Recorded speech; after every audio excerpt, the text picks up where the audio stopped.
kaparaanan at lalo, Panginoong, lumalim kami sa aming pananampalataya. Lord, as we study, Panginoon, sa gabing ito, hayaan mo na ikaw ang siyang sumama sa amin. Gabayan nawa kami ng banal na Espiritu.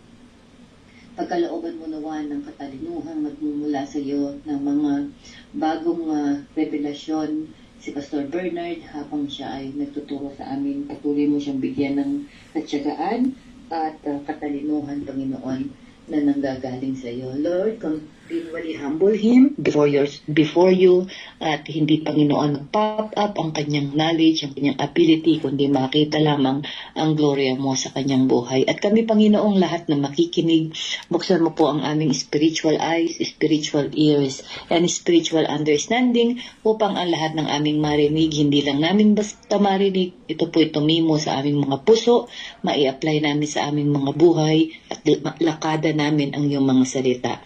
Lord, maraming salamat for we believe we are already victorious sa pag-join pa lang, Panginoon, ng gawaing ito. Kami, Panginoon, ay nananagumpay na, O God. Salamat po muli, Panginoon. Sa iyo po ang pasasalamat sa lahat ng mga bagay na ginagawa mo sa buhay namin at gagawin mo pa. Maraming salamat, Lord. Through the power of the Holy Spirit, continually mold us into a fine Christian, O God, and to become your disciple, O Lord. Thank you so much. This is our prayer in Jesus' name. Amen. Amen. Okay. Take charge po ako ngayon at tapos na tayo mag-opening prayer. Una-una, bago tayo dumako sa ating pag-aaralan ng libro, gusto kong i-congratulate yung lahat po sa bawat po sa atin. Kasi ilang beses na po ako nag-try na magturo ng ganito sa iba-ibang simbahan, pero hindi pa natatapos. No? Either nawawala kami simbahan o either nawawala ng ganing kapatiran. Actually, tinuro ko rin sa pamilya ko ito sa dalawang anak ko. Nung kami po ay magkaiwalay, nag-online kami. Ito tinuturo ko po yung summary po ng Bible. Pero dumating sila dito at umuwi, hindi rin po natuloy. Hindi namin natapos yung aming pong study. Pero natutuwa po ako, it's the first time na umabot po tayo sa matapos yung Old Testament. Kasi 2 libro na lang yan eh. Yung ngayon, at ang susunod na Friday, that's it. Tapos na po yung Old Testament po. At ang gagawin po natin ay i-compile ko lang po yan, i-send ko sa bawat sa inyo para in case po na meron kayong pagkakataon na i-expound pa o palawakin pa yung pagtuturo, pwede nyo gamitin yung PowerPoint na ibibigay ko, dadagdagan nyo na lang po, at pwede na rin po kayo magturo po ng summary po ng Bible. No? At hindi lang po dapat na lilimited yung ating study sa magitan ng bawat isa po sa atin, kundi dapat po may bahagi naman po natin doon, either sa ating pong kaiglesia or sa mga darating na panahon, maaaring sa ibang iglesia naman po. Just to equip the saint, kasi napaka-importante po yan. Equipping the saint is one of the most important and calling ng ating pong Lord upang sa ganun ay totally ma-dependent po natin yung ating pong pananampalataya. No? Ay hirap kasi na parang kung sasala sumisibat yung ating pong paliwanag. Mas maganda kung mababakapan po natin ng Word of God na tama po yung pagpapaliwanag po natin. Okay po. Again, salamat po sa lahat ng mga kapatiran po namin at trinay ko din po yan doon sa dati nating church na sa SGC.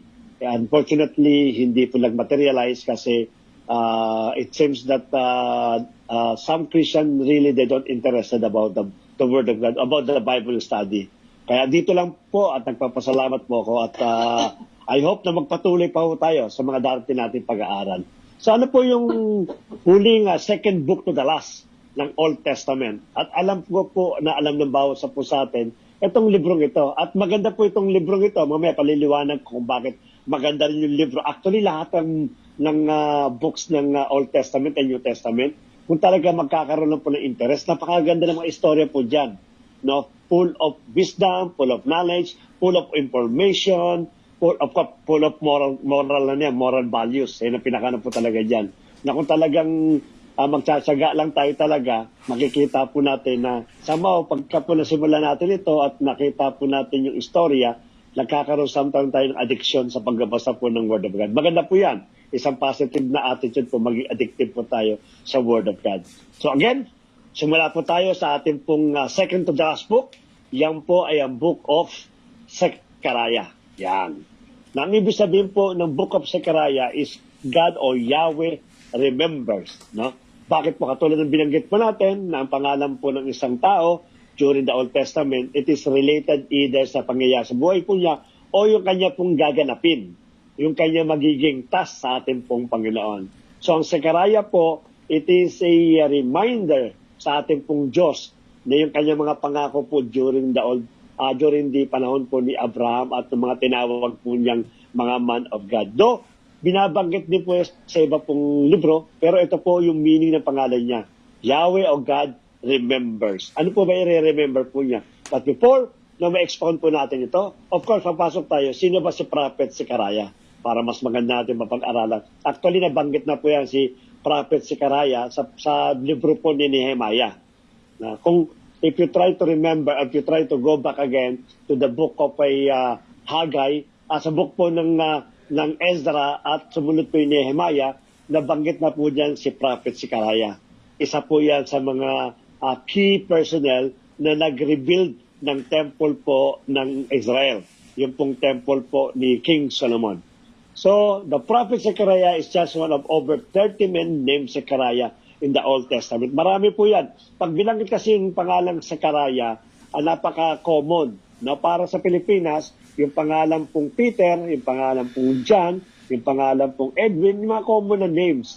No? Madalas po ginagamit po yung name ni Zechariah kasi maaari siguro isa common name sa mga Hudyo, yung pangalan po ni Zechariah.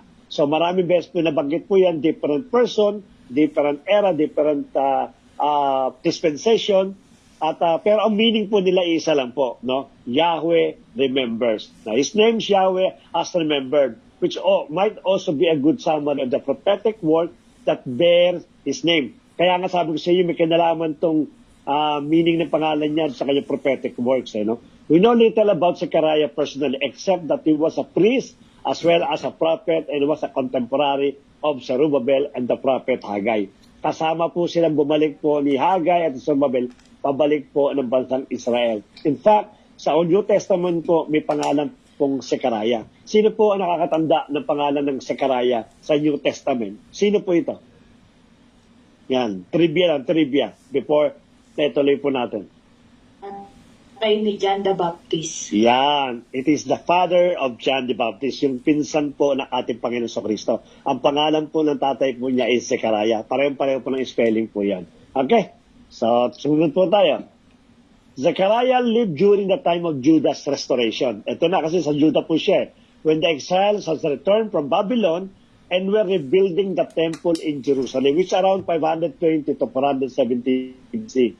Sinabi po yan sa Zechariah chapter 1 verse 1, introduces him as the son of Berechiah, the grandson of Iddo. Si Iddo po, isa pong priest po ito eh. However, in Ezra chapter 5 verse 1 and chapter 6 verse 14, identify him as the son of Iddo. This is not a contradiction. A son can simply mean descendant. Kasi po minsan may mababasa kayo, tinatanggal na po yung tatay. Minsan yung mga famous na mga ninuno, descendants, sino sinasabi? No? Katulad nito, si Iddo po, isa pong famous na priest, kaya po sa Ezra, bilang po siya po yung tatay po ni Zechariah. Pero actually po, lolo siya ni Zechariah. Ang tatay po ni Zechariah, ang pangalan po niya ay si Berechiah. Yan po pinakatatay po niya. At kung titignan po natin, na minsan binabanggit din po yung basid si Jesus Christ. Jesus Christ, son of David. Na? Pero hindi naman talaga si David ang tatay niya. Sabihin, yung kilalang lipi, kilalang angkan at kilalang ninuno, yan ang madalas na binabanggit at ina-attribute doon sa bata. Ganang nangyari po dito. Kaya wala pong contradiction po yan. Kung mababasa kayo, minsan inuumit yung pangalan po ng tunay na tatay at pinakikilala na bilang tatay yung kanyang lolo, yan po ay wala pong contradiction. Kapag sinabi po natin son, doesn't mean sa Old Testament po, it doesn't mean talagang ang literally meaning po anak. Yan po ay meaning descendant o pinanggalingan. Kaya sa Ezra, si prophet Zechariah ay nanggaling po sa descendant po ni Iddo. Yun po yung sabihin po niyan. Pero ang tatay po niya si Berechiah. According to Nehemiah chapter 12 verse 4, as I said, no, nabanggit po sa Nehemiah itong si Zechariah. Zechariah's grandfather Iddo returned from Zerubbabel from exile in Babylon. Sabay-sabay po sila, kasama po niya si Zerubbabel. Si Zerubbabel po, nung bumalik po siya po naging unang governor po ng Judah. Kakasabay po yan. Nag-decide. Sapagkat si Zerubbabel po, galing po siya sa angkan po ng mga politician na meron po siyang lahi ng mga hari. Kaya siya po naging pinuno po sa Juda nung sila po bumalik. Kasama po si Ido, yung lolo po nino. At kasama na rin si Berekiah at si Zechariah dito. Nung nagbalik sila doon sa bansang Israel. Nehemiah chapter 12 verse 16, lists Zechariah as the head of the priestly family of Ido. Sabi siya po yung representative ng lolo po niya. Pinalitan niya na po na bilang isang priest. Kaya po kung tutingnan po natin, si Zechariah po hindi lang siya propeta, siya rin po ay priest sapagkat lahi po siya sa lahi ng mga priest, ng mga sacerdote. His ministry was among those who returned from the exile and the descendants of the resettled the land. Zechariah calls them to repentance and spiritual renewal in a time when they seems to be despairing, spiritually apathetic, and tempted to continue some of the sins of their forefathers before the exile. The prophecies in the book of Zechariah cover about 2 years and 2 years' time. But it appears that Zechariah continued to have a ministry among the people until the temple was rebuilt, even though no prophecies are recorded from that time period. Nangangulugan yung prophecy na ginawa ni prophet sa Zechariah, 2 taon po yan, ang pinakano po yan. At ang unang-unang ministry kagad po ni Zechariah bilang isang propeta ng Diyos is to call the Jew, the Israel, for repentance. Yung kagad ang ginawa po niya. No, the moment that they go back, they went back to Judah, immediately repentance kagad ang tinatawag po niya o pinamamanihikan niya sa bansang Israel. Upang sa ganun, alam po nila alam nila that there will be a prophetic that they will rebuild the temple of God o yung temple na ginawa po ni Haring Solomon, and then the glory of God will come again to the temple. Nababasa po nila sa ibabang mga klase po ng sulat ng mga propeta noong araw. Kaya immediately po ito, chinalis niya kaagad ang bansang Israel for repentance. Sapagkat alam nila na tatayo yung ng tempo at ibabalik yung glory po ng ating pong Panginoon. Ano itong famous verse po ng book of Zechariah? Zechariah chapter 1 verse 3, therefore say to them, thus declare the Lord of hosts, return to me, says the Lord of hosts, and I will return to you, says the Lord of hosts. Yung kagad yung panawagan po ni Prophet Zechariah. Chapter 1 verse 3, immediately po yan. Na the moment na nung simula na po siya ng kanya pong ministry. Ano po, ito sikat ito. So, Zechariah chapter 4 verse 6, madalas ko pong ginagamit ito. At even si Pastora, minimension po namin sa aming pong prayer. Then he said to me, this is the word of the Lord to Zerubbabel. Sapagkat si Zerubbabel po dyan, nawawala ng gana. No? Nakita niya na disappoint na siya na kahit siya ay man of God, kahit siya ay righteous before the sight of God, at talagang pinipilit niyang baguhin at ibalik yung pinakano, nawawala na po ito ng gana. Kaya dumating ngayon yung word ni Prophet Zechariah, naka-address kay Zerubbabel. At ito sinabi po niya, not by might, nor by power, but my spirit, says the Lord of hosts. Nangangulo na everything that you've been dreaming of sa bansang Israel, hindi dahil sa kalakasan mo, Zerubbabel, hindi dahil sa lipi mo, hindi dahil sa mga nalalaman mo, kundi lahat ng bagay na mangyayari sa magitan ng kapangyarihan po ng banal na Espiritu, sabi po ng Lord of hosts. Yun po yung Zechariah chapter 4, verse 6. Napakagandang memorize po yan. Normally, na-memorize lang po niya yung not by might, not by power, but the Spirit of the Lord, said the Lord of hosts. Ayun lang po yan. Ano pa po? Zechariah chapter 14 verse 9, and the Lord will be king over all the earth. On that day, the Lord will be one, and His name one. Naisabihin lang po niya ng one, hindi po isang ano. Ang sabihin, magiging famous po yan. That the Lord of hosts will acknowledge by the entire universe. Yun po Zechariah chapter 14 verse 9. Zechariah chapter 3 verse 7, thus says the Lord of hosts, if you will walk in my ways and keep my charge, then you shall rule my house and have charge of my courts, and I will give you the right of access among those who are standing here. Imagine po ninyo, sa court po ng ating Panginoon, bibigyan ka ng karapatan if you just walk in my ways, katulad ng binanggit, and keep my charge. At sabi po doon, ito yung reward na ipagkakaloob po sa lahat ng lumalakad po sa righteousness ng ating pong Diyos. Zechariah 13 verse 7, awake, O sword, against my shepherd, against the man who stands next to me, declares the Lord of hosts. Strike the shepherd, and the sheep will be scattered. I will turn my hands against the little ones. Na patungkol po ito doon sa mangyayari po na scattered among the Israel. So sumunod po tayo. Ang synopsis po ng Book of Zechariah, which is the 38th book, no? Alam naman po natin na 39 book lang ang Old Testament, kaya iisang book na lang po natitira. At pang 11 book po yan for the minor prophet. No? At bibigyan na po natin ng insight that the last book of the Old Testament, according after po ng Book of Zechariah, alam na po ng bawat sa po yun, no? Malakay po yun. Yan ang Book of Malakay. So, sundan na po natin ito. Sino pong author po nito? The prophet Zechariah wrote this book. No doubt po, siya po ang nagsulat po ng kanya pong libro. He was the son of Berechiah, who was the son of Iddo. Iddo was a priest who returned to Jerusalem with Zerubbabel, the first Jewish governor of Jerusalem after the Jews returned from the Babylonian exile. Siya po una pong naging governor po during that time. Zechariah prophesied from the 2nd to the 4th year of the reign of Darius. Nasa Genesis, sa Zechariah chapter 1 verse 1 po yan. Now, around 520 BC to 518. Alam niyo po, for the last prophet na sumulat po, the recent prophet, sa panahon po ng exile at sa panahon po ng return nila sa Israel, no? Itong mga Hudyo na ito, napakadali na pong mapinpoint yung dates. No, hindi katulad po during that time po nila Moses, na time po nila Abraham, ito po ay may mga plus or minus sa date po yan. Hindi talaga exactly malaman. Pero sa panahon po ng mga minor prophets, mostly po yung mga minor prophets, napakadali na po nilang kuha yung date. Kaya most probably, accurate po ito between 520 to 518 BC.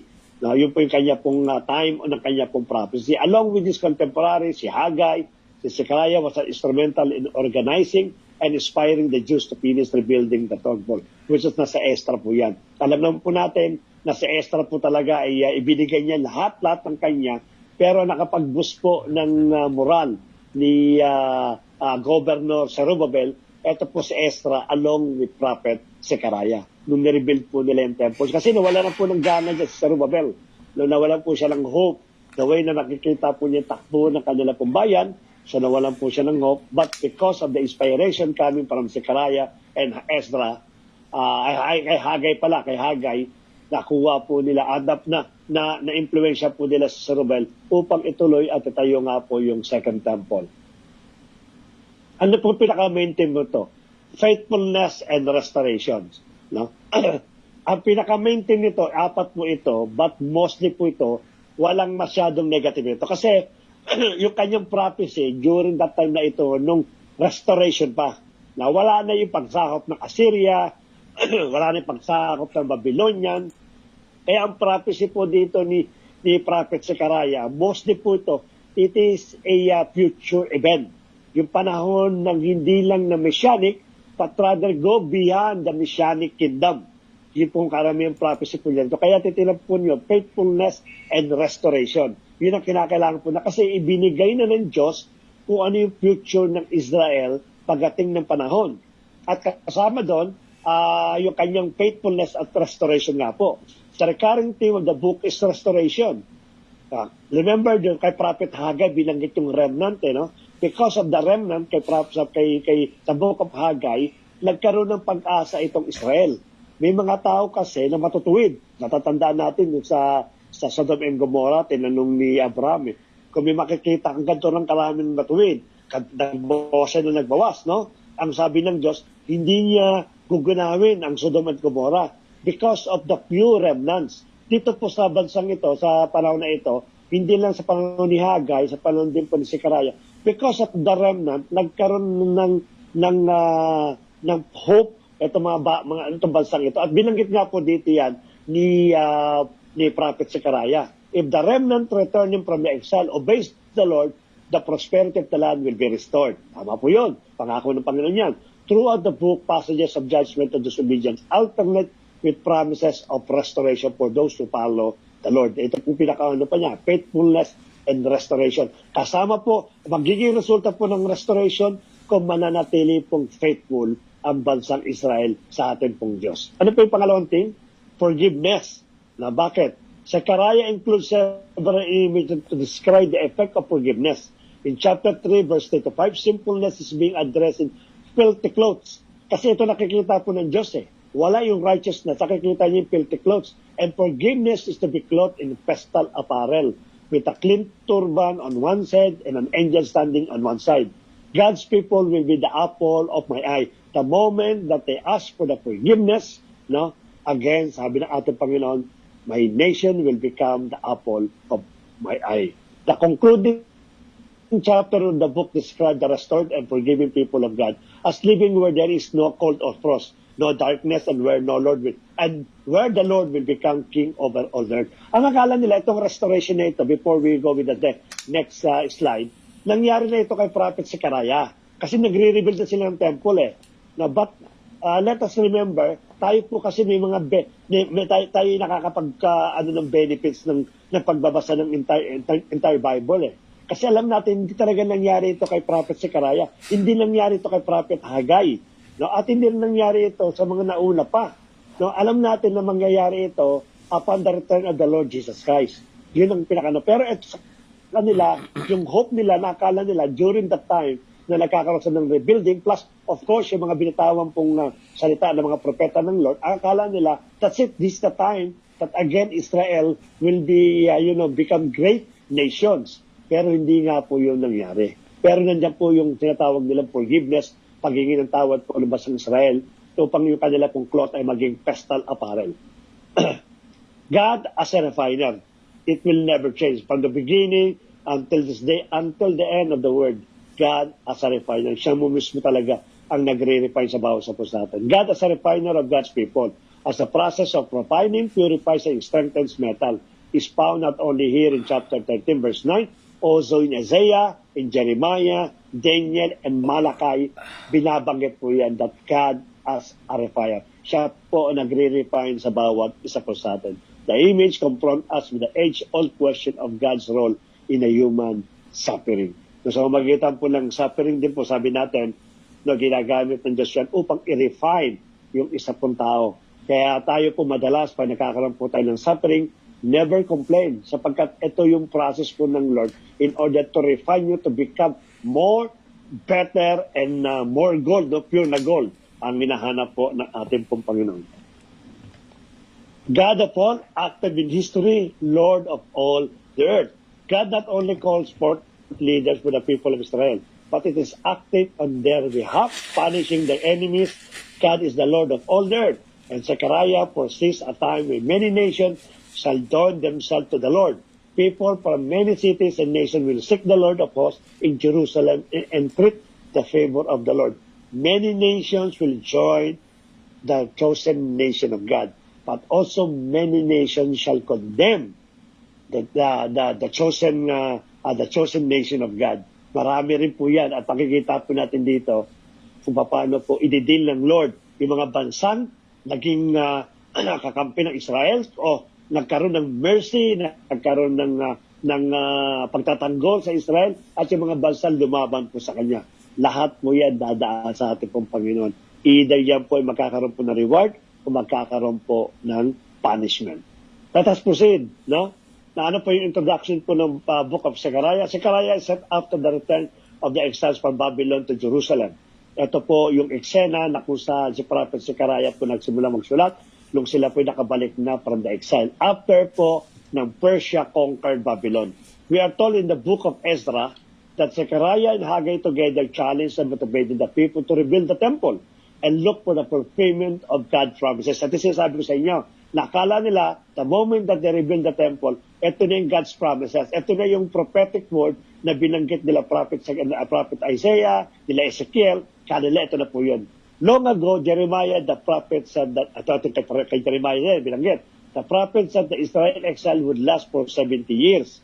And that afterwards, God will restore His presence to the new temple. Ito yung binanggit ni Jeremiah na pinangahawakan po ni Haggai at ni Zechariah that the moment na na-rebuild natin yan, yung presence ng ating Diyos ay babalik sa temple. At pag bumalik sa temple, alam na po natin na resulta po niya, no? Blessing, restorations, talaga naman pong itataas muli sila. Yun ang kanila pong alam ni prophet ni Zechariah. That's when God would bring His kingdom and the rule of the Messiah over all nations. The dates at the beginning of this book tell us that 70 years were almost up. Patapos na. Na-excite sila, 70 years, binibilang nila yan But life back in the land was hard and it seems like none of these hopes were ever going to be fulfilled. No? Suddenly they realized na I think hindi talaga mapupulpil sa panahon natin ngayon. Bakit? Kasi nung bumalik po sila talaga naman pong sabi nga sa inyo. No? Pasaway. At hindi natin nababanggit ito at maaaring hindi ko nabanggit. O maaaring nabanggit ko, no? Let us remember that hindi naman buong Israel ang nilabas sa Babylon. Meron pang mga remnant na naiwan pinsum sa kanilang pong bansa at nagpatuloy ng kanilang pamumuhay doon. No? Kaya kung yung mga galing sa exile, na galing ng Babylon o ng Assyria, ng Persia, bumalik po sila. Inabutan nila yung mga kababayan nila ron that they still enjoying in sins sa pagkakasala. Nag-enjoy pa rin sila. Kaya disappointed si Haggai. No? 70 taon na nawasak itong templo ng Diyos. Samantalang kayo nagtatayo, nag-enjoy kayo rito. Pagbalik namin, wala man lang may concern o wala man lang may plano itayo o i-rebuild itong templo ng ating pong Diyos. Kaya galit na galit sila. Imagine mo niyo yung tao during that time, no? Nung pagbalik ni Haggai, kung nadadasabit sila. Napaka-selfish, no? Self-conceited or self-centered na yung sarili na inaasakaso nila. Kaya nga sabi po natin, no? Binigyan natin ng paliwanag po yan. After po ng rebuilding po ng temple, nag-celebrate po sila. But unfortunately, the presence of God never returned back to the temple. Hindi na po bumalik. Kasi po, sokdulan ni kasalanan po ng tao during that time. Yun po pinakano po yun. Kaya ito po yung book po ng Esther, no? Offers an explanation about what went wrong. Ano ba talaga ang nangyari? Kung bakit yung pangako sana na pag-rebuild yung temple after 70 years of captivity ay muling babalik yung glory. Ipinaliwanag po dito ni Prophet Zechariah. Aside pa po sa panahon po ni Prophet Haggai. The book has a fairly clear literary design. There is an introduction that sets the tone for a large collection of Zechariah's dream-like visions in chapter 1 to 6. The dreams are concluded in chapter 7 and 8 and followed by 2 more collections of poetry and prophecy in chapter 9 and 11 and 12 to 14 respectively. So let us start sa ating pong pag-aaral nito. 520 BC ang pagkakasulat mo ni Zechariah, no? Or before the end of 6th century BC. The dates for the 3 messages in chapter 1 to 8 identify his ministry there in concurrence with Haggai ministry. Naaaring nauna lang po ng ilang months si Haggai, no? Pero nag-overlap yung kanila pong ministry, yung kanila pong mga messages. Ilan po chapter po to? Mahaba po ito, no? Katulad din po ito ng unang libro pinag-alaran po natin. 14 chapter po ito at divided into 4 parts. Kaya bibilisan lang po natin, medyo mahaba-haba din po itong pag-aaralan po natin ito. Part 1 po is a challenge to repent, chapter 1 to verses 1 to 6. Yung binanggit na po ni Prophet Zechariah, no? The challenge, return unto me and I will return to you. Yun ang sabi po ng Diyos. Yun ang challenge po niya. Part 2 po, dream, visions, and exile and rebuilding. Ito pong dreams, vision, and exile and rebuilding, kung babasahin po niyo yung pong susunod na chapter 1, 7 up to chapter 6, yan po, lahat po yan ay visions. Gumamit po ng isa pong maraming symbols si Prophet Zechariah to describe what will happen in the future. Kaya kung magbabasa lang po kayo ng normal, no? I would advise hindi po muna itong kay Zechariah kasi hindi niyo po maintindihan yung mga symbol dyan. Marami pong symbol but I can explain later on kung meron pa time kasi mahaba po yung kasi yan. 8 dreams, visions ang nakita po ni Prophet Zechariah concerning sa darating na future. Hindi po nangyayari yan hanggang ngayon. No? Katulad ng Book of Revelation, Book of Ezekiel, Book of Daniel, mga hindi pa nangyayari po yan at mangyayari po yan later on. Na maaaring abutan po natin o maaaring hindi natin abutan, maaaring hindi po natin alam. But itong dreams na ito, ginamitan po niya ng mga symbols na napakahirap po maintindihan. And sometimes, wala pong symmetry. No? Kasi kung may symmetry, yung mga parang progressive yung pinakani, malalaman mo, ito po halo-halo, parang ni Rumble. No? Merong ang karagtong po ng vision chapter, vision number 1 is connected to vision 8. Kaya naghalo-halo po yan. So yan po lahat ayun na nasa chapter 1 up to chapter 6. At chapter 7 to 8 po, invitation to participate in God's kingdom. Ito na po yung calling. na tinatawag na po niya in order, itong God's kingdom po ito, again, it is a prophetic po ito, prophecy po ito, no? Nung darating na God's kingdom sa chapter 7 verse 30. At ang pinakuli po, image of the Messianic kingdom. Ito po, darating din po yan, na kung nasaan nakakaroon po ng new earth, new kingdom, new kings mo, ayun pong paghahari ng Diyos sa tuktok po ng Mount Zion. Diyan po itatayo po yung pong government, yung pong central government po ng new government.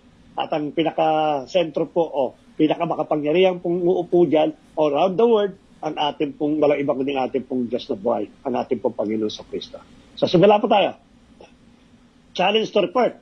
The book begins with Zechariah challenge to his generation to turn back to God and not act like their ancestors who rebel and refuse to listen to the earlier prophets. That rebellion is what landed them in exile. The people's response to Zechariah was ideal. As they repented, they humbled themselves before God, and so it seems. No? May tumugon naman po. Marami pong tumugon, marami po ang tumugon sa panawagan po ni Prophet Zechariah na mag-repent. But definitely, according sa mga nabasa po natin sa mga naunang prophetic book na nabasa po sa mga minor prophets, hindi po lahat. Yung iba nga po na may asawa po ng Cananites ay tinago na rin kanyang mga asawa at hindi sila tumunod kay Prophet Haggai during that time. So hindi po nila convince sila. Bagamat may mga tumalima pero hindi po lahat po yan. And God is looking for the entire nation to repent. Hindi lang po yung few, hindi lang po yung remnant. But because of the remnant, yung pangako ng Lord ay binitawan po niya. But is asking, God is looking for a nation, the whole nation of Israel, to repent in order to return His glory doon po sa temple na kanila pong na-rebuild. Part 2 po tayo. May excellent po yung part 1. Chapter 1 to 7, 16. Ito na po yung dreams and vision and exile na rebuilding. So, titignan po natin sinasabi ko po sa inyo na iba-ibang symbol. No? The next section of the book of Zechariah is a collection of 8 visions. Ito yung binanggit ko po sa inyo na 8 visions that the prophet experienced. Just to prepare you, these are full of bizarre and strange images. Strange nga, sabi ko sa inyo, hindi nyo maintindihan. Just like your own dreams. The idea that God communicates to people through symbolic dream is an old one. Ginagamit kasi ng Lord yan eh. Nung kaya na po yung pong dreams at yung pong visions sa magitan ng mga symbol. Si ano nga, nakakita si John the Baptist, si John the Beloved. Iba-ibang mga mukha at binanggit nga nung kailan dyan na sabi nga ni Pastor, nakita na daw po yung pong strange na nilalang na may 4 na mukha at maraming mga mata. No? Ito yung mga bagay na ito that all are symbols. Napakahirap po yan na interpret unless of course na malaman natin yung buong chapter po ng Book of Revelation. And somehow, someone will explain. No? Mahirap din po magbasa alone nang without explaining by someone who can really understood the Bible. Kasi minsan maliligaw po tayo dyan. Communicate po ang Diyos kay Prophet Zechariah by means of symbol. The dreams of Jacob in Genesis chapter 28 is also symbol. Kay Joseph, symbol din niya. Kay Pero, symbol din po yan. All gave meaning to current events or offered a window into the future. Either in darating na events or in the future. Yun po mga symbol na ginamit. Zechariah's dream had been arranged in a really cool symmetrical structure. The first and last vision at Zechariah chapter 6 are about the 4 horsemen. May 4 na 4 horsemen dyan who are like rangers patrolling the world on God's behalf. They represent God's attentive watch over the nations and the report is that the world is at peace. No? Meron daw po dyan 4 na binanggit po dyan sa first vision at sa last vision ng mga 4 na angel na nagpapatrol sa east. Tama nga east, west, north, and south. Diba? 4 po yan. Hindi pa excuse.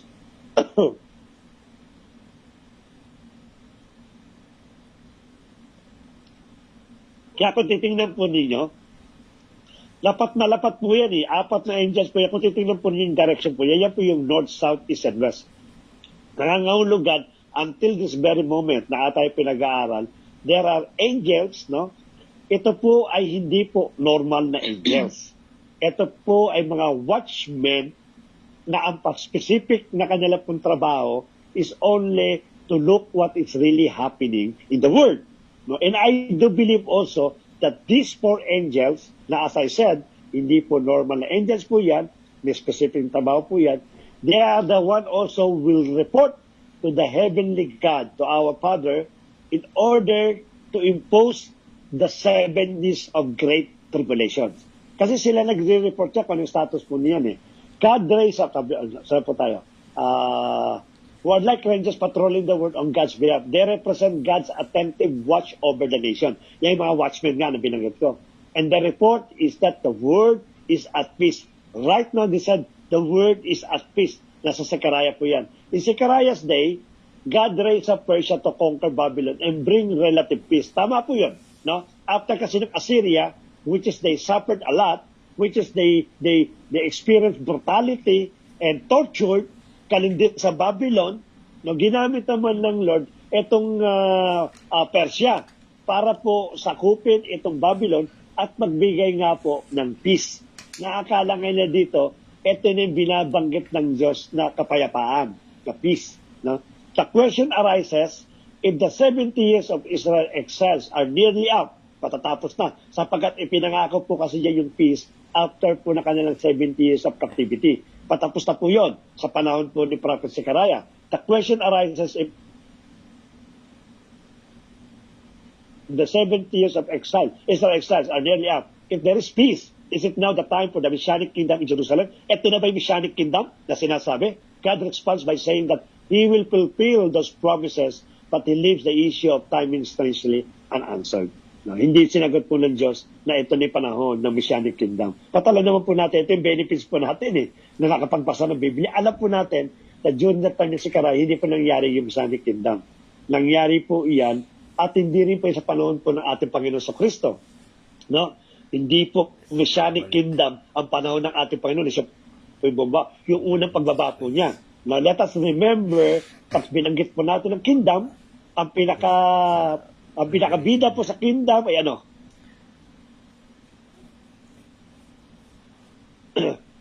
King. King. When the Lord Jesus Christ came, yung kanyang first hindi po siya king. Siya po ay shepherd. Shepherd po siya, servant na iaalay. Kaya yung Messianic kingdom dito yan, some Christian, they believe that when the Lord Jesus Christ came on earth, yun na po yung kanyang Messianic kingdom. Kaya nga tinatanong siya ang sabi sa kanya, are you the king of Israel? Are you the king of the Jew? Hindi niya po sinagot. Kasi bakit po? Hindi pa yung time ng kanyang pagiging Messianic king. Na darating po yan. Kaya hindi po sinagot dito. Akala ng lahat, eto na yon. Nagkaroon ng kapayapaan sa Pangulo ng Persia, patatapos tayo 70 years. But definitely, it is not the right time for them to receive or to experience the Messianic king. The second and seventh vision, kaya na po yung first and eighth, no? Kasi magka-related po yun eh. Ito naman yung second, saka yung seventh visions, which is the Zechariah chapter 1 and Zechariah chapter 5, are framed as a reflection of Israel's past sin that led to exile. The second vision is about the 4 horns. Pinakita niya yung 4 na sungay, no? At symbolizes the nation that attacked and scattered Israel. Alam po natin kung sino po yung 4 nation na yan, no? Of course, sino yung una? Alam natin, Assyria. Assyria, they scattered the Israel. The second one is the Babylon. Yung pinakanda po yan. Those empires were themselves scattered by a group of blacksmiths in an image of Persia. That the matching 7 dreams about a woman in a basket were told that she is a symbol of the century of Israel's dominant rebellion as is promptly carried to Babylon by the other woman with stork wings.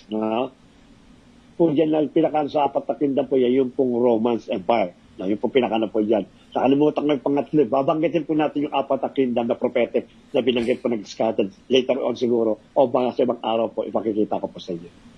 The third and sixth vision, ito naman po magkasama ito. Third and sixth visions, Zechariah 2 and Zechariah 5, are paired as they both focus on the rebuilding of New Jerusalem. Yung una po, yung pong second and seven, ito po yung horns na kung saan because of their conquer sa Israel, nag-scatter po sila. Ngayon naman ito ang focusing naman ito is rebuilding of a New Jerusalem. Yung third and sixth vision po. The third dream depicts a man measuring the city. It's an image of God's promise that Jerusalem will be rebuilt and become a beacon to the nation who will join God's people in worship. In the sixth vision, a scroll flies.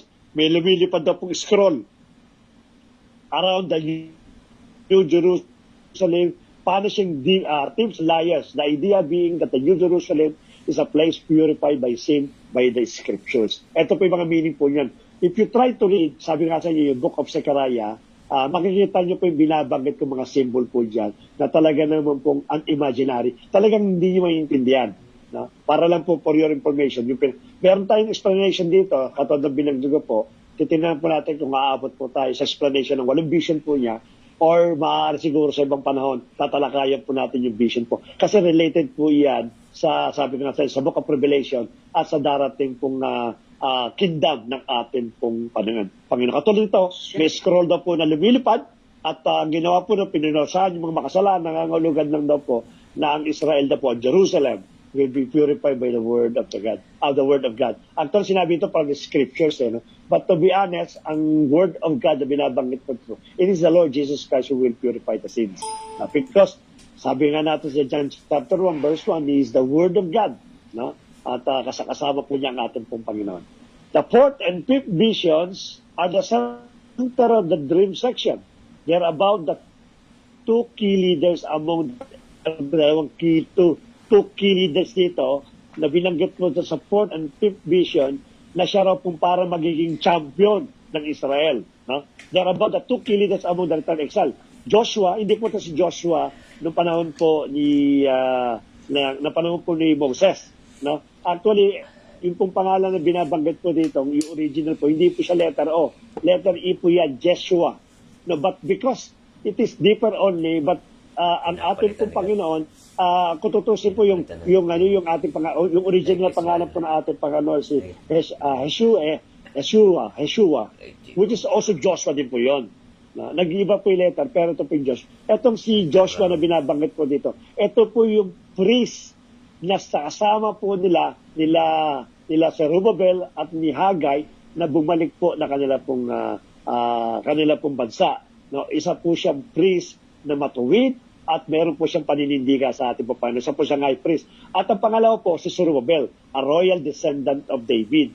Joshua was symbolically wearing Israel's sins in the form of dirty clothes kasi saserdote. Kaya siya nagdadala po ng dirty clothes. Siya nagdadala ng kasalanan ng buong Israel. But in the fourth, those are taken off. And he is given a new clean clothes in a turban as a symbol of God's grace. Ang angulugan po, after the po ng fourth dream, inilabas na rito po yung pagiging malinis po ni Joshua. An angel tells Joshua that he remains faithful to God. He will lead his people and become a symbol of the future Messiah.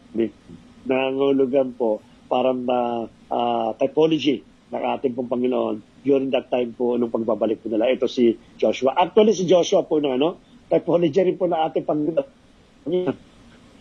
Pinakita po niya. Sabihin, it is a foreshadow ng ating pong Panginoon si Joshua during nung siya po ay naging leader po sa panahon po ng pagtapos po ni Moses. The fifth vision is the two olive trees that supply oil to a labyrinth called lamp. The lamp is a symbol of God's watchful eye over His people, while the two trees symbolizes the anointed leaders of Joshua, Zerubbabel, and who are leading the temple rebuilding efforts. God says, however, that success won't come to the new temple if it is only the result of the physical maneuvering. Rather, these two must be dependent on the work of God's Spirit, which has been binanggit po sa Zechariah chapter 4, verse 6. Somehow, let us be honest sa nangyari po kay Zerubbabel. Bilang isang governor po, it is politically motivated. Nang tumulong po sila. Bagat maaaring iba po, hindi natin masasabi na talagang hinipo ng Lord. By heart talaga, they wanted to rebuild the temple. But definitely because not all with the same heart, and that is the reason why hindi po pinasiyahan ng Diyos yung kanila pong rebuilding of the temple. Katulad na binanggit natin sa Zechariah chapter 4, verse 6, not by might, nor by power, but by the Spirit of the Lord, said the Lord of hosts. Kinakala lahat ng gagawin po natin according dun sa ating pong pag-ibig sa ating pong Diyos. The dreams conclude with a short bonus vision from Zechariah. May panibagong siyang bonus sa chapter 6, no? This vision picks up the themes of the central fourth and fifth visions. Joshua, the priest, is given a crown and is presented as a symbol of the future Messiah, who will also be a priest in God's kingdom.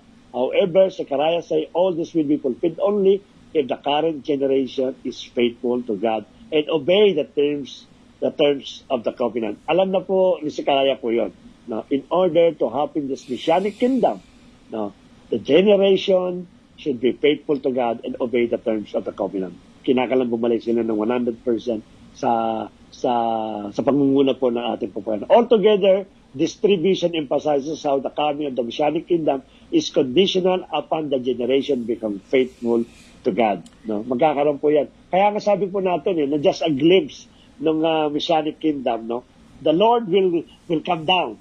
Bababa po ang ating Panginoon when the generation of Israel will go to the Mount Zion and they will cry the ano sasabi sila dyan ano sila parang the Lord is my salvation, something like this. Lahat po ng tao magka-cry out sila ng ganon na magsisisi po sila, and that's the time that the Messianic kingdom will come down from heaven. Yan po ay literally po, meron pong tagang kingdom na bababa po at papatong po doon sa Mount Zion. Yun ang pinakano po. Yan. So ito po ay mangyayari lamang if they truly, at yan po ang mangyayari po yung Messianic kingdom. Invitation to participate in God's kingdom. This leads up to the conclusion of the dream vision with another challenge in Zechariah chapter 7 to 8. A group of Israelites comes and they have been mourning over the former temple destruction for nearly 70 years. They ask, should we stop grieving? Is God's kingdom coming soon? In response, Zechariah again reminds them of how their ancestors rejected God's call through the prophets, which led them to exile. He repeats this ancient prophetic challenge in chapter 8. No, inulit lang po yung sinabi niya, this generation will see the Messianic kingdom, but only if they pursue justice and peace and remain faithful to the covenant. Yun lang po sinibitawa po niya. In other words, Zechariah reverses the question and asks, will you become the kinds of people who are ready to receive and participate in God's coming kingdom? The question left hanging as the people don't answer and the book just move on. Wala po sila sinagot po dyan. Sa last chapter po, part po, images of the Messianic kingdom. Ipinakita na rin po yan. The two final sections, which is Zechariah chapter 9 and 12, are very different from the first 8 chapters.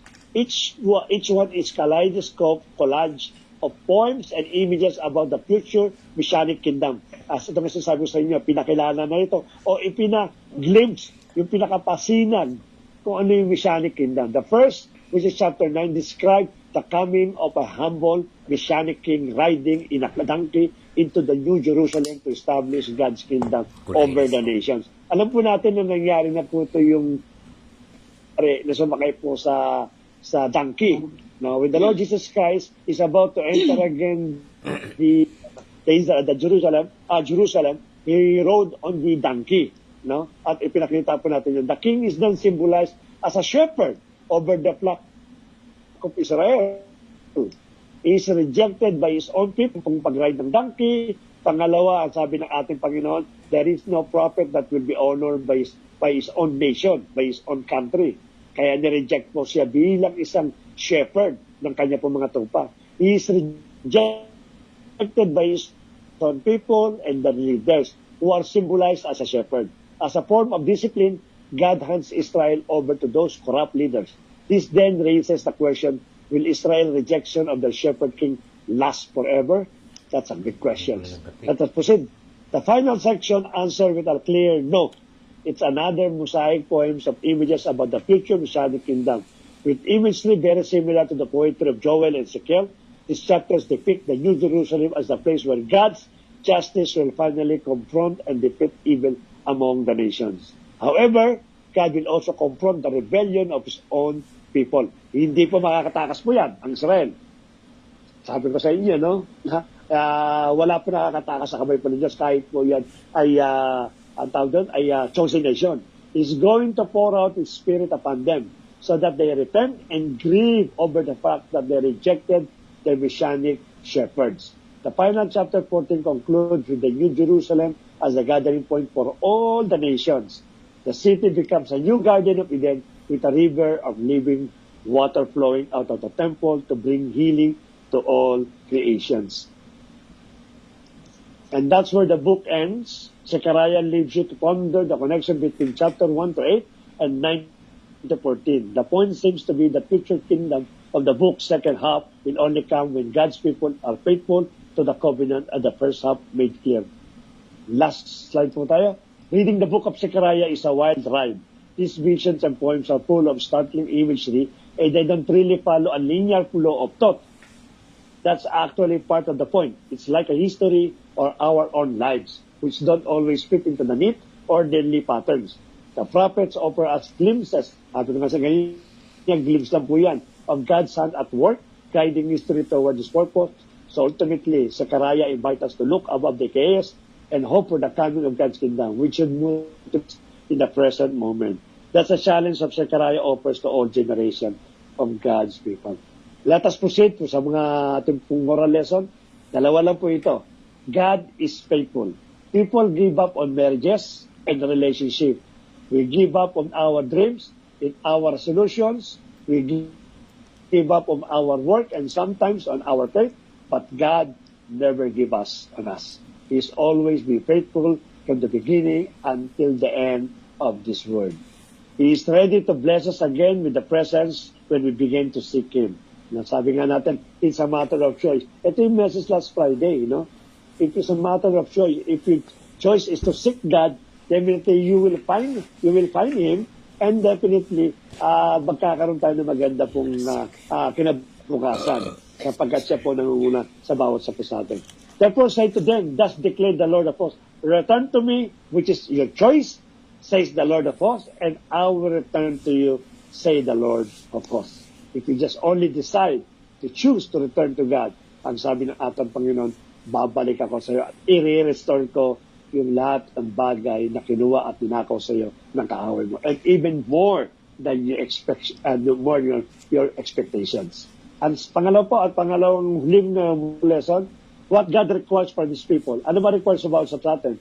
Sometimes we get a little consumed with what God can do for us. Na-overflow tayo, na-over-excite, He who does great things for us because He loves us as much. But there is an express expectation of what He requires from His people. Hindi lang po tayo nire-require na tumanggap ng blessings o maaaring mag-experience ng mabayad ito. Ano pa nire-require po ng Diyos sa atin?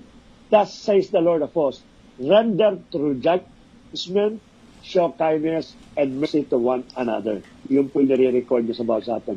Proper judgment, kindness, and mercy. Alam niyo po, pag pinagsama po yung word na judgment, kindness, and mercy, mahirap pong gawin po yan. Ang gumawa na alam po natin, Jesus. gumawa po niyan, doon sa cross of Calvary 2,000 years ago. It is only the Lord Jesus Christ wherein judgment and mercy ipinagsama po niya sa isang lugar. Pero actually po, when we impose judgment, sometimes yung kindness and mercy, hindi po yan lumalapat. Kung ipinakita mo naman yung kindness and mercy, sometimes yung judgment absent po yan. Pero ang sabi po ito, render to judgment, show kindness and mercy to one another. Kung nagawa po ng ating Panginoon, it is the same Spirit that the Lord Jesus make these things. It is the same Spirit with us that also we will do the same things to us. Let us remember Zechariah chapter 4 verse 6. Before doon, sabi niya kasi Robert, it is not by might nor by power, but it is the Spirit of the Lord, said the Lord of hosts. God bless po and see you po. The last Monday po, yung pong problem po. At open na po yung ating questions. Okay, maraming salamat po, Pastor Bernard. Indeed, nakakatuwa po. Yung po kasing si Pastor, hindi niya po naituro yan sa mga dating mga churches namin, pero gustong-gusto niya po magturo. Naituro niya po yan online. Pero natapos natin, umabot tayo ng revelation. Kung maaalala mo, nagjo-join yung ibang mga kapatiran at parang nagkaroon ng issue dahil mga nagjo-join sila, which is yung BS po namin is para lang talaga sa family namin, kami lang mga anak ko tsaka alaga. But dahil nga yung connection namin sa Teams ay hindi sila makakonect, kaya po nila-live namin. So, kaya yung iba, nagjo-join. So, nagkaroon ng issue yon. Kasi syempre, nagkakaroon po ng comparison the way ng explanation ni Pastor at ng isang pastor doon. So, anyway, maraming salamat sa Lord that kasi the more na nauulit to, natatanim ako pagka katulad ngayon, na pag-aralan ulit, nare-remind ulit ako. Kasi yung mga book na mga naman natin masyadong nagagamit Usually kay Isaiah, yung Psalms, kasi akala natin awit lang ang Psalms, but most Psalms ay prophecy din patungkol kay Jesus Christ at mga kinote nga ni Jesus Christ. Yung mga word din sa Isaiah, katulad nung sa Isaiah 22, makikita po natin na nabanggit po yun doon sa cross ng ating Panginoon Jesucristo. So, really, ako po'y natutuwa at ito'y naging nabuksan agad natin yung pag-aaral. Kanina po nakita ko si Ate Michelle nasa live natin sa nanonood kay Kuya Manny. At actually si Ate Michelle at si Ate Danica, yan po ang mga original na nag-request ng Bible study. Nung una ay mga pa-question lang po, yung patungkol sa salvation, yung mga eschatology about yung pagiging born again Christian. Yun po muna yung mga inumpisahan namin. And then, inopen na po natin kay Pastor at ayan po, nagtuloy-tuloy na tayo. Maraming salamat, Ate Michelle, kila Kuya pangalan, Glenn, at saka sila Kuya PJ. Yan po sila Kuya Raven. Nakakamiss po yung mga kapatid natin. Anyway, so kung pong may mga tanong kayo, post nyo lang po sa live. Mag-post po kayo kung may mga question kayo dyan. Babasahin po natin para masagot ni Pastor. At kung meron po kayong maidadagdag, ay welcome din. Okay. Meron akong paborito sa Zechariah Maliban sa 4 verse 7. 7 ba yun?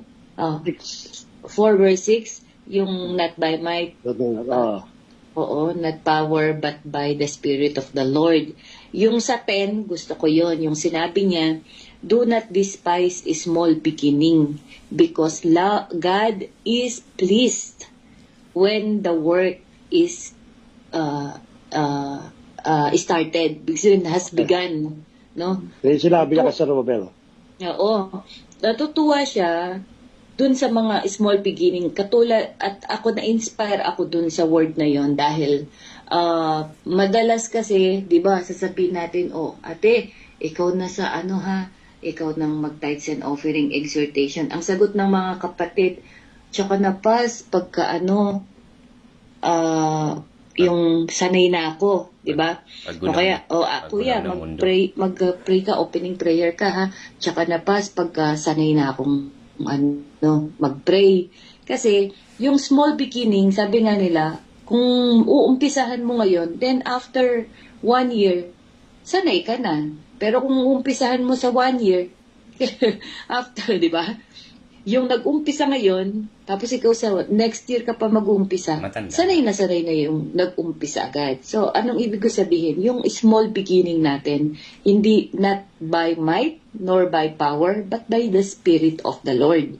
Kaya umpisahan po natin yung paglilingkod natin sa Lord. Pag po na atasan tayo, mag-opening prayer o mag-pray sa pagkain, nakikita naman po natin ni Pastor kung sino yung may mga potential sa exhortation, ayan po, tinatap po natin sila para masanay. At natutuwa pala ang Panginoon pagka tayo ay nag-i-step forward tayo ng small beginning.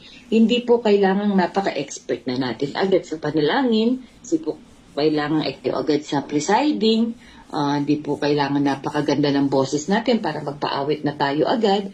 Hindi po kasi ito po yung tinitingnan ng Lord, yung humble beginning, no? Yung pong word na small doon is humble beginning, na nandoon kasi yung faith mo na naumpisahan, katulad po kay Zerubbabel, sila Hagay, sila po na yung kanilang inumpisahan is from their faith. So, yun po ay hindi, ang sabi ng Lord, do not despise the small beginning or the humble beginning, because the Lord delights, He is happy to see when you start it. So, maganda po yun, no? So, kapag po sinabi natin, Kuya Saysay, huwag munang mag-closing, o, diba? Amen agad si Kuya Closing. Saysay. Ito po yung mga small beginning natin. Okay? Yun. So, asahan nyo po, ha? Kasi tayo po talaga, yung katulad niyan, yung kay Zerubbabel. Bakit po kasi natagalan, ma-rebuild ang bagong templo? Dahil, hindi sila nakikiayon. Di ba da? Opo. Walang suporta. Kumbaga, Walang ipon, walang elder.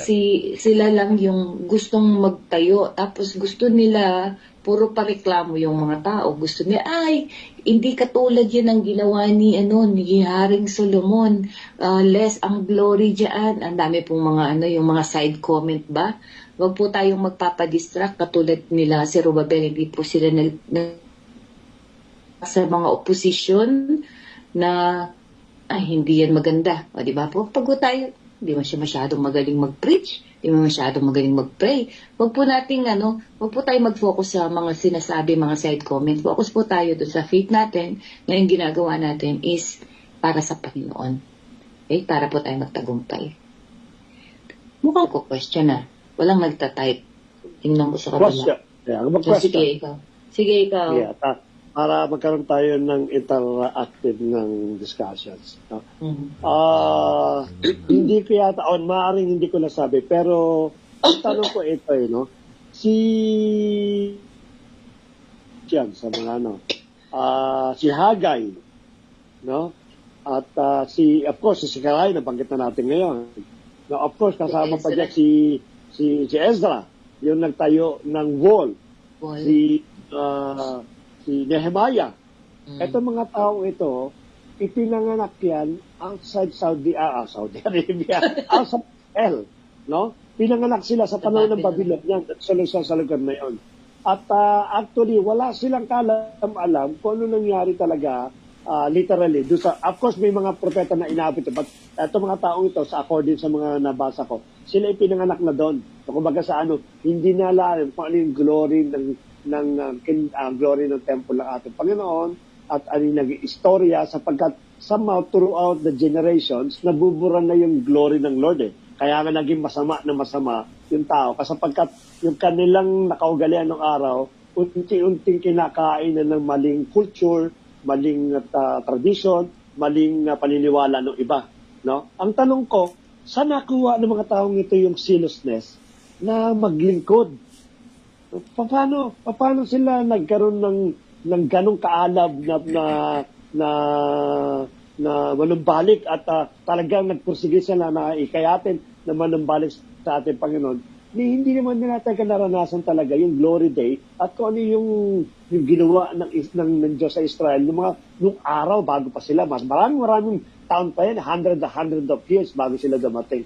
Ano yung naging dahilan kaya ng kanilang pagiging zealousness sa ating Panginoon?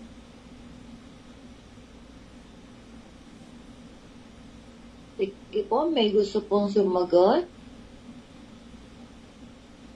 Welcome. Mag-unmute na lang po yung gustong sumagot. Ano po ba sa palagay natin ang nag-urge sa kanila na itayo yung templo ng Panginoon?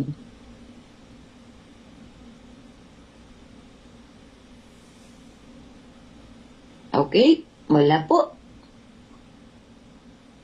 Wala. Wala daw. Wala pa. Sige, magbigay ka ng hint din. Anong what may hint?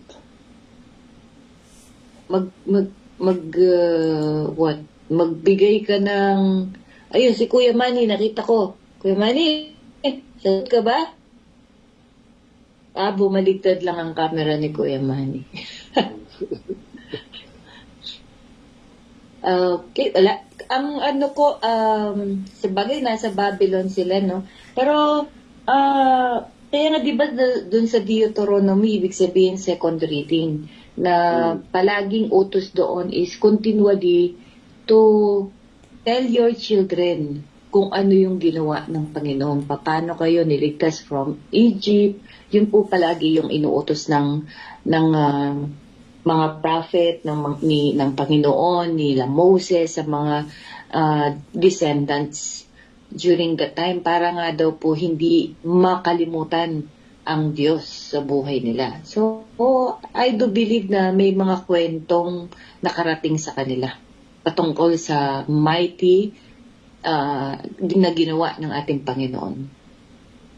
Sige. Susundan ko mamaya yung sagot mo. At sino pang may idea na sige pa? Kasi po, like po ng mga propeta po na hindi po nila naranasan ko ano po yung naging hirap ng Egypt noong mga nakaraang araw.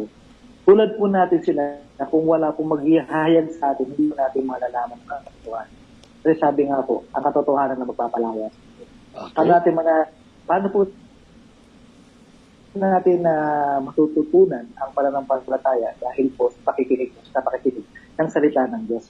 Ngayon po, kaya po rin na nagkaroon po ng pagkakataon ang mga propeta, yung mga propeta po ay hindi manapit po sa Panginoon. Dahil din po sa Panginoon. Kasi sabi nga po, di ba, ang pananampalataya at ang panalangin ay kasi lapit lang ng Diyos. Ibig sabihin, ang pakikipag-usap lang natin sa Diyos ay ang panalangin. Hindi po natin siya nakakasabang. Ganon din po siguro, ang Panginoon ay nagpapakita rin po sa mga kapamaraanan na alam niya na katulad po ng panaginip o mga bagay na. Kaya po siguro, hindi po nawala sa mga propeta na nagkaroon po sila na hanapin ang kaluwalhatian ng Panginoon. Amen po. Salamat. Okay. Salamat po, Kuya Edmond.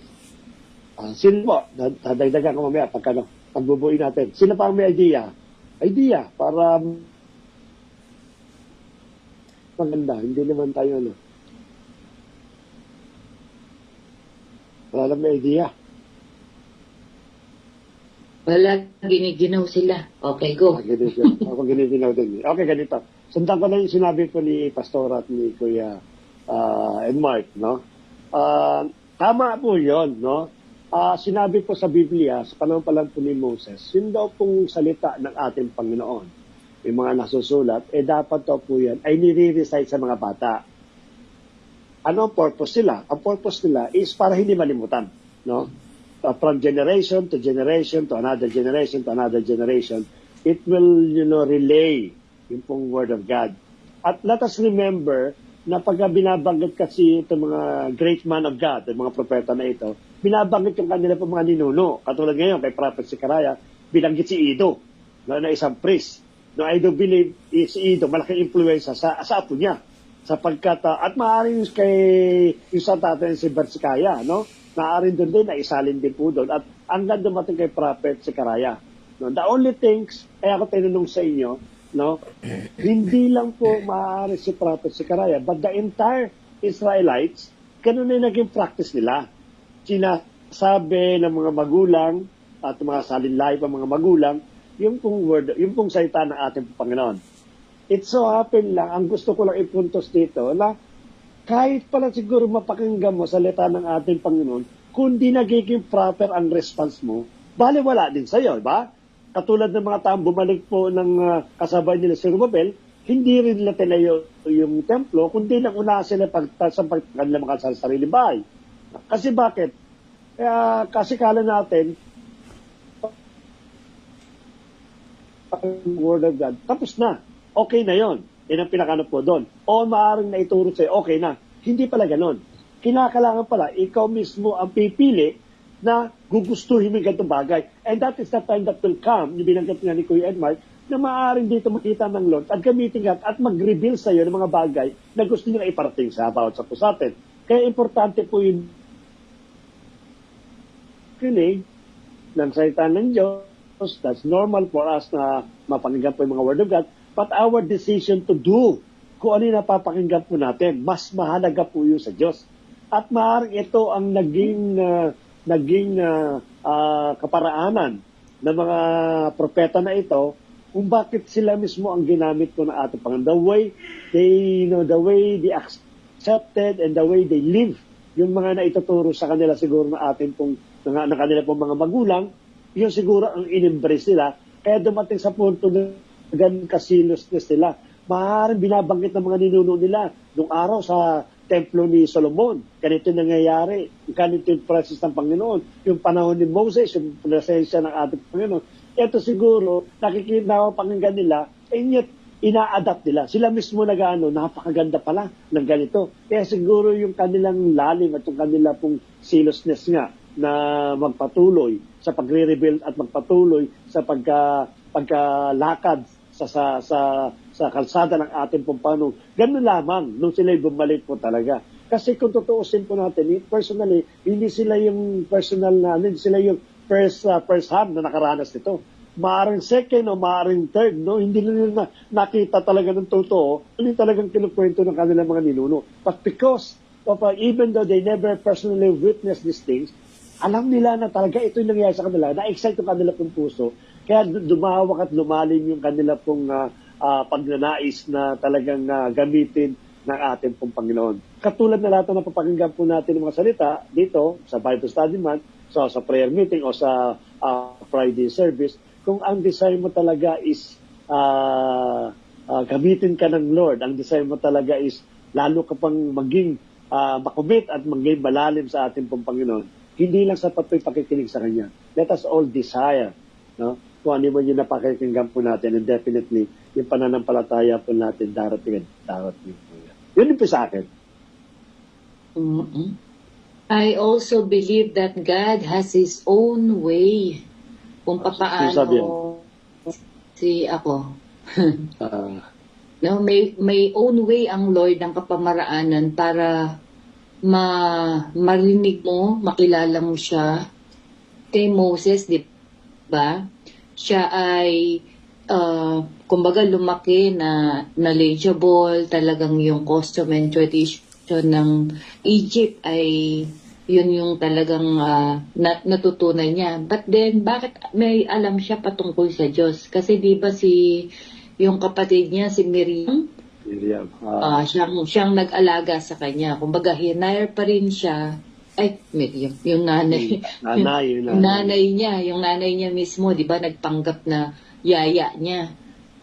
I do believe na siya'y kinukwentuhan ng nanay niya patungkol sa salita ng Panginoon. So God has His own way. Kaya nga yung His thoughts is higher than our thoughts. His ways are higher than our ways. Kaya hindi natin talaga pwedeng... Ngayon nga, di ba, mga example, kung kailan nandoon sa kulungan, tsaka sila nakakakilala sa Panginoon. So, ang paraan ng Panginoon, hindi talaga natin alam eh. So, yun po yung sa maidadagdag ko lang. May question ka pa diyan? Wala na. Dinagdag ko lang yun.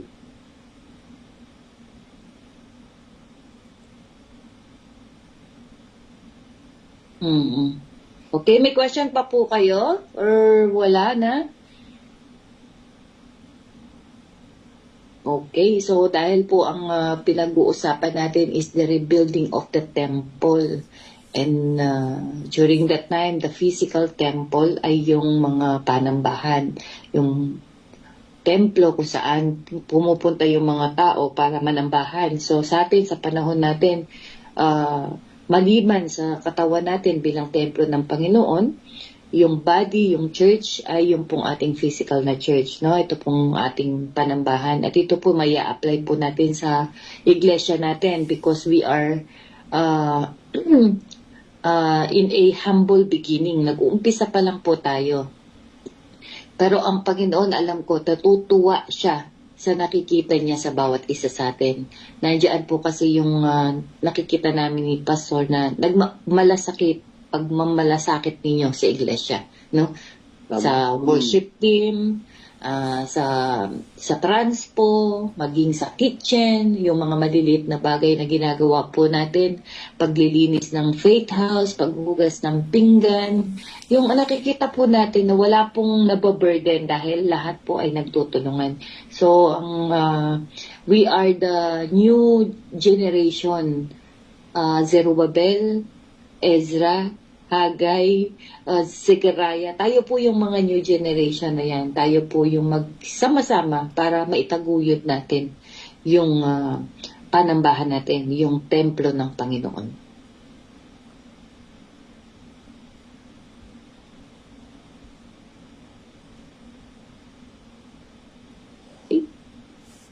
Palagay ko, I think that's it. I think, yeah. oo, walang okay.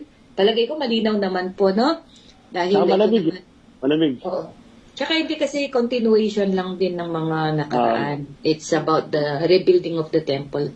So bilang encouragement po sa bawat isa sa atin, maging example, good example po natin itong mga prophet na to na bagamat may struggle, lalo na kay Zerubbabel, it took 17 years bago po niya maumpisahan ulit. Kumbaga nag-start siya, tapos nahinto, tapos it took 17 years po bago po niya ulit na ituloy yung rebuilding ng temple. Sa pamamagitan nga po nitong mga prophecy na nila Zechariah, nila Hagay, nagkaroon siya ng motivation na ituloy ito. So tayo po, wag po tayong ma-dishearten, no, sa nakikita natin na yung panambahan natin ngayon is ganito lang, humble na panambahan, but when God sees yung ating intention na ma-build yung temple ng Panginoon, definitely sasamahan tayo ng Panginoon at i-claim natin kung ano yung pinangako niya sa book ng mga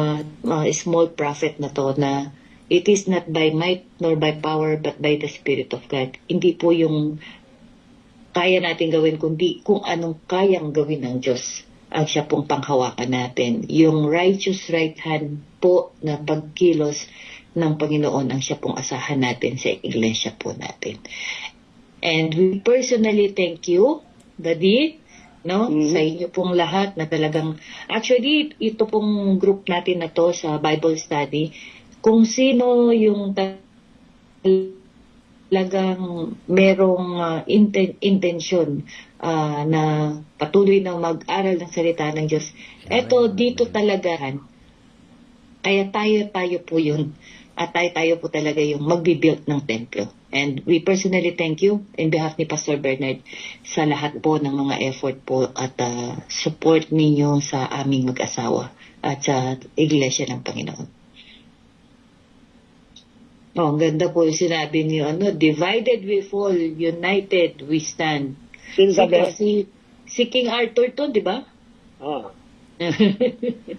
Sabi po ni Ate Arlene, divided we fall, united we stand. Amen. Okay? Eh, sasabihin ka pa di? Wala na po. God bless mo sa inyo at salamat at isang libro na lang po. Kasunod po yung ating pong evangelism matuturo natin. Okay. Sino pong merong connection? Sige po, siya po ang mag-close. Sabi ko lang connection lang. Lahat sila, wala silang internet. Hindi makapag-unmute.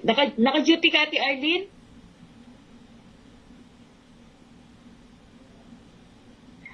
Wala po, pas nasa bahay po ako. Sige, ikaw pong mag-closing prayer. Okay, pray tayo. Panginoong Diyos, maraming salamat po sa iyong kabutihan mo sa buhay namin. Salamat, Panginoon, sa gabing ito na muli na naman namin napag-aralan, Lord, ang second to the last na book sa Old Testament, Panginoon. Salamat po, Panginoon, kasi ikaw talaga yung nagbigay ng interest para sa bawat isa na kapatiran, Lord, kahit sa may mga busy, nasa mga trabaho, pero pinaglaanan talaga ng oras ang pag-join, Panginoon, sa Bible study. Yung iba, Panginoon, ay mahirapan sila mag-book, Lord, sa link. But thanks God kasi ikaw talaga yung naghanap ng paraan na makaka-join kami, Panginoon. Lord God, salamat, Lord, sa kay Pastor Bernard na ginamit mo siya, Lord, para sa bawat isa, Lord, Panginoon, na hindi pa namin talaga alam yung buong katotohanan, Lord, sa Bible, Panginoon. Salamat kina Pastora Irene, Pastor Bernard. Ikaw pa yung palaging gumagabay sa kanila, Panginoon, na hindi sila magsasawa, Lord, sa paggagabay, Panginoon, lalong-lalo na yung mga hindi pa nakatanggap sa iyo, Panginoon, yung personal na manunubos. Panginoon, sa gabing ito, ibalik namin sa iyo ang dangal at papasalamat, Lord, kasi ikaw lamang, Lord, at wala nang iba aming sasambahin. Ito po ang aking dalangin, ang ibalik sa pangalan ni Jesus. Amen. Amen. Amen. Amen. God bless po ulit sa inyo. Magandang gabi po. Yes, Magandang po, everyone. gabi po. Bye.